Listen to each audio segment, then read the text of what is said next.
আমিরে জামাত ফল দিয়েছে, এই নিয়ে যারা ফতোয়াবাজি করছে তাদের জন্য বলছি, আপনারা রাম বাম সেকুলার যারা, তাদেরকে ভোট দেওয়ার সময় কিন্তু আপনারাই দিয়েছেন, এবং ভোট দেওয়ার সময় আনন্দে নেচে গিয়ে মানুষকে আবার ফতোয়াও দিয়েছে। তারা জামাত ইসলামী বাংলাদেশকে ভোট দেওয়া জায়েজ নেই এরকম কথা বলেছে, অনেকে হারাম পর্যন্ত বলেছে।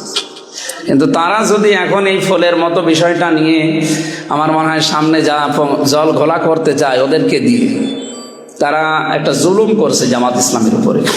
ওইটা নিয়ে যারা ফতোয়াবাজি করছেন তাদের জন্য শেষ কথা এই যে আমিরে জামাত সহ যারাই ফল দিয়েছে এরা কোনো কবরে কোনো লাশের কাছে ফল দেয়নি, এরা দিয়েছে একটা মিনার বানানো পাথরের কাছে।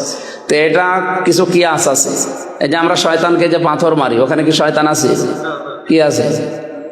একটা পাথরের পিলার বানানো। তো ওইটাকে যদি শয়তান মনে করে মারা যায়, তো এই জায়গায় তো আমরা মানে ইবাদত মনে করে যাইনি কেউ।